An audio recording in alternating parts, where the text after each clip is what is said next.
আসসালামু আলাইকুম এভরিওয়ান। আমি আজকে আপনাদেরকে মিক্সড একটা সবজি রান্না করে দেখাবো। এটা আমার মায়ের হাতের রেসিপি। আ আমাদের বাংলাদেশে যখন শীত শুরু হয় তখন এরকম পালং শাক সবকিছু এই সব তরকারিগুলো দিয়ে আমার আম্মা একটা সবজি রান্না করে। সেই সবজিটা আজকে আপনাদের সাথে আমি শেয়ার করব। এখানে আমি ১ মুঠা পালং শাক নিয়েছি উম আ ৮-১০ টা শিম নিয়েছি, পটল ৩ টা পটল নিয়েছি, ১ টা বেগুন নিয়েছি, ১ টা আলু নিয়েছি এবং কয়েকটা কাঁচামরিচ এবং ২ টা পেঁয়াজ। এখন এই সবজিগুলো আমি ছোট, ছোট টুকরা করে কেটে নিব।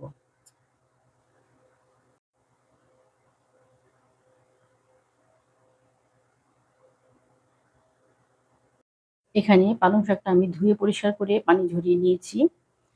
সব সবজিগুলো কেটে নিয়েছি। এখানে শিম, আলু এরকম করেই কেটে নিয়েছি।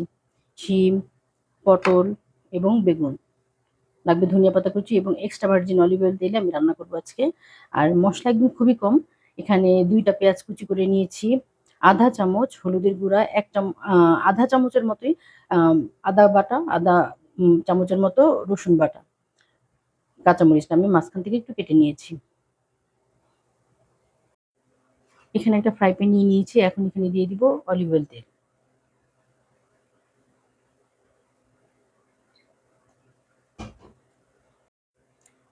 এখন এখানে দিয়ে দিব পেঁয়াজ। পেঁয়াজ, আদা বাটা, রসুন বাটা এবং হলুদ। দিয়ে দিব লবণ। ১/২ চামচ লবণ দিয়ে দিয়েছি। এখন পেঁয়াজটা ভেজে নিব। পেঁয়াজটা এরকম একটু হালকা ভাজা হবে, একদম বাদামি করে না। হালকা একটু নরম হয়েছে পেঁয়াজটা। এখন এই পর্যায়ে আমি সমস্ত সবজিগুলো দিয়ে দিব। বেগুন, আলু সব সবজিগুলো আমি এই মসলার সাথে একটু ভালো করে কষিয়ে নিব। সবজি থেকে একটা পানি বের হবে, সেই পানিটা বের হওয়া পর্যন্ত এটা আমি ভালো করে রান্না করে নিব। এখন সবজিটা আমি প্রায় একটু হালকা ভেজে নিয়েছি। সবজিগুলো নরম হয়ে আসছে। এখন এই পর্যায়ে আমি দিয়ে দিব কাঁচামরিচ এবং পালং শাক। সবজির সাথে এখন পালং শাকটাও আমি রান্না করে নিব। লবণ আমি ১/২ চামচ দিয়েছি। আপনারা যখন একদম সবজি, শাক সব সেদ্ধ হয়ে যাবে তখন টেস্ট করে দেখবেন। যদি প্রয়োজন হয় তাহলে একটু লবণ দিয়ে নিবেন। এখন এই শাক থেকে পানি বের হবে। শাকের পানিতেই সবজিগুলো একদম রান্না করে নিব।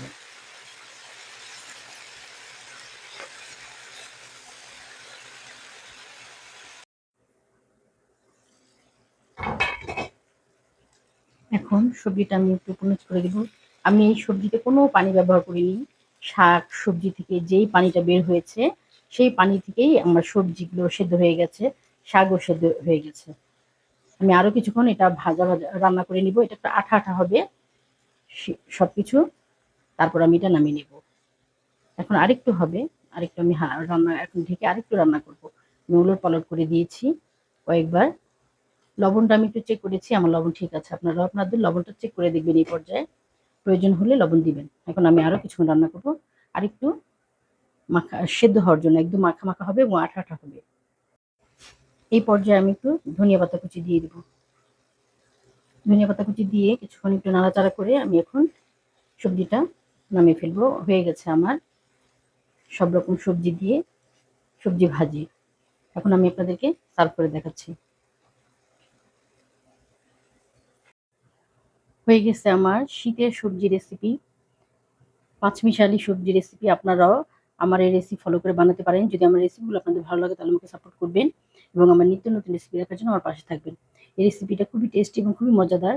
আপনারা এটা রুটি দিয়েও খেতে পারবেন, আবার ভাত দিয়েও খেতে পারবেন। এই রেসিপিটা এই শীতে আপনারা ট্রাই করবেন। যদি আমার রেসিপিগুলো আপনাদের ভালো লাগে তাহলে আমাকে সাপোর্ট করবেন এবং আমার নিত্য নতুন রেসিপি দেখার জন্য আমার পাশে থাকবেন। কমেন্ট করবেন আমার রেসিপিগুলো আপনাদের কেমন লাগে। আল্লাহ হাফেজ।